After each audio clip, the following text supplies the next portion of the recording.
Kami berdiri di sini karena kami ingin perubahan. Itu diungkapkan 18 Agustus 1930. Hari ini kita berkumpul kembali di sini. Tanggalnya 8 Oktober 2023. Dan kita ingin menggunakan gedung yang sama.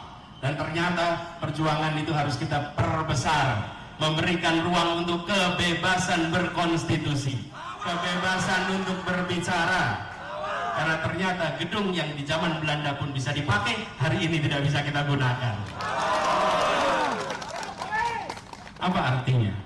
Artinya kita harus lebih teguh bahwa kebebasan berbicara, kesetaraan kesempatan harus dikembalikan di negeri ini.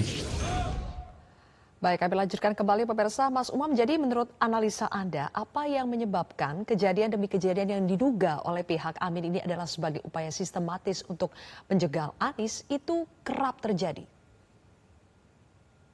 Ya, bagaimanapun juga posisi dari Anies Baswedan sendiri adalah sebagai simbol dari gerakan perubahan yang notabene adalah antitesa dari pemerintahan Jokowi saat ini.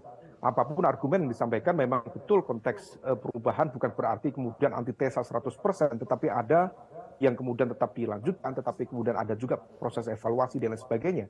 Tetapi diakui atau tidak bahwa respon dari elemen penyelenggara negara seperti itu, ya itu sebenarnya mengindikasikan bahwa elemen kekuatan ini diperhitungkan untuk menjadi potensi kekuatan yang bisa kemudian menjadi unprecedented force dalam konteks political power di Pilpres 2024 mendatang.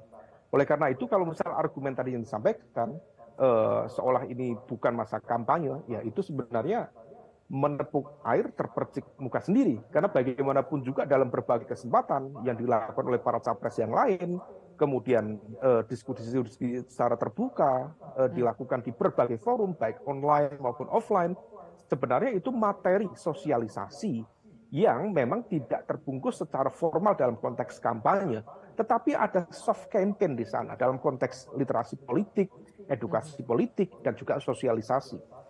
Oleh karena itu, di dalam konteks ini, kalau misal argumennya itu seolah kemudian ingin menunjukkan bahwa KPU dan juga Bawaslu seolah kemudian tidak bekerja, karena bagaimanapun juga yang dikerjakan yang lain-lain di tempat-tempat yang lain itu adalah juga bagian dari soft political campaign itu sendiri. Nah, oleh karena itu, kalau misal kemudian ini diulang lagi, apalagi kemudian PJ Gubernur Jawa Barat sendiri misalnya Pak B. Mahmudin, yang kemudian nanti bisa dikaitkan beliau adalah dari lingkaran Istana Presiden Jokowi sebelumnya, kemudian bisa dikait-kaitkan seolah ini adalah bagian dari perintah dari ring satu atau kekuasaan presiden itu sendiri. Nah, untuk menetralisir tudingan-tudingan semacam itu, kemudian saling curiga-mencurigai, maka semua harus terbuka. Semua sistem harus dibuat akuntabel. Semua sistem harus dibuat secara transparan. Sehingga kemudian tidak ada instrumen kekuasaan yang seolah memfasilitasi kelompok yang lain, tetapi kemudian memberikan resistensi kepada pihak yang lainnya. Nah, situasi ini yang tampaknya harus dijaga betul di dalam konteks demokrasi yang terbuka, demokrasi yang egaliter, sehingga kemudian tidak ada satu dua pihak yang seolah kemudian dirugikan, karena kalau misal dirugikan dan kemudian bisa dimanfaatkan sebagai sebuah gelombang mengkonsolidasikan dukungan, maka hal-hal seperti ini justru akan meningkatkan quote by quote saham politik, terutama dari kelompok-kelompok yang merasa tidak fair, tidak sejalan dengan pemerintahan saat ini. Baik, oke. Kang Maman, Anda kan PKB ini sebelumnya berada di luar koalisi perubahan, sebelumnya dengan koalisi Pak Prabowo ya. Apakah pernah mengalami kejadian seperti ketika bersama dengan Anies? Ya, tentu tidak ya, kecuali ketika kami juga merasakan misalnya di awal-awal 2014, ketika ada gelombang fitnah, hoax dan sebagainya seperti ada sebarnya obor rakyat seperti itu. Saya adalah orang yang melaporkan peristiwa black campaign yang dilakukan lewat obor rakyat yang menghina calon presiden Jokowi ketika itu. Saya melaporkan ke Barreskrim dan saya mempunyai komitmen bahwa kampanye apapun tidak boleh ada orang yang melakukan upaya-upaya yang terus-terusan melakukan hoax, fitnah, adu domba, pemecah belahan dan lain sebagainya. Maka ketika saya di 2019 jadi direktur tim kampanye nasional bidang relawan, kita selalu mengedukasi para relawan untuk tidak melakukan upaya hoax, fitnah dan sebagainya, termasuk juga meminta kepada pihak pemerintah siapapun dia di daerah untuk tidak membatasi gerakan-gerakan relawan, terutama untuk diskusi-diskusi. Maka ketika Mas Anies mengalami peristiwa seperti ini, yang pertama justru saya menyayangkan ini adalah menjadi indikator kemunduran demokrasi. Bagaimana mungkin upaya-upaya pembangunan infrastruktur yang dibangun oleh Presiden Jokowi itu ternyata dinodai oleh lemahnya indikasi demokrasi dengan cara membungkam kebebasan berpendapat dan berpendapat. Yang kedua, kita tahu bernegara itu adalah berkonstitusi dan konstitusi disandarkan oleh dua hal. Pertama, memberikan HAM, kebebasan freedom of speech, freedom of religion dan lain sebagainya. Yang kedua adalah memberikan hak dari masyarakat. Jangan mimpi infrastruktur itu menjadi bagus kalau masih ada orang yang terusir dari tanahnya seperti di Rempang, di Pourlatu dan lain sebagainya.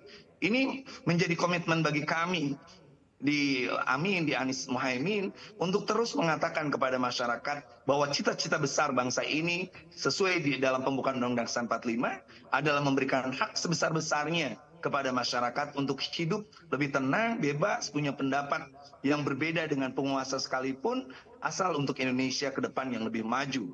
Oke. Mas Umam, dugaan penghadangan demi penghadangan yang dirasakan oleh Amin ini apakah akan berefek negatif untuk Amin atau justru bisa memunculkan simpati dari masyarakat? Semua bergantung dari langkah mitigasi pasca serangan-serangan semacam itu.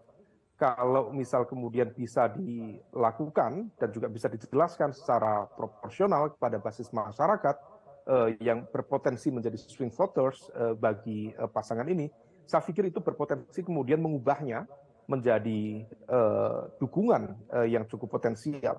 Tetapi kalau misal kemudian langkah ini tidak bisa diantisipasi dengan baik, karena memang ini bukan 1-2 kali saja. Caimin saya pikir juga sempat kemarin mengalami situasi yang serupa, kalau nggak salah di Kalimantan ya, di acara Musabakoh Tilawatil Quran, yang dia hadir di sana dalam kapasitas sebagai wakil ketua wakil ketua DPR ya, untuk membuka sebuah acara, tapi kemudian dalam undangan itu seolah dibatalkan dalam 6 menit yang sama. Jadi trennya, polanya relatif mirip. Nah, oleh karena itu, situasi ini harus bisa dijelaskan dengan baik. Kalau misalnya memang kemudian narasi perubahan ingin dihadirkan, maka kemudian hal ini berpotensi menjadi bagian dari munisi untuk dijelaskan dari kelompok pro perubahan.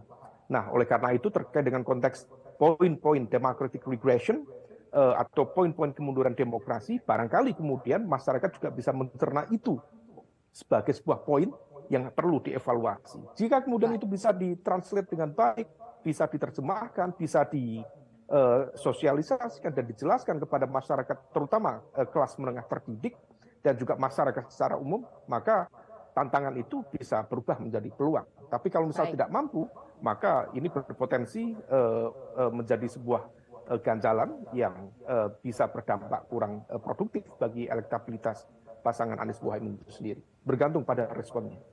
Baik, kalau begitu. Terima kasih Mas Umam dan juga Kang Maman. Terima kasih sudah bergabung bersama kami di Prime News hari ini. Jelajahi cara baru mendapatkan informasi. Download Metro TV Extend sekarang.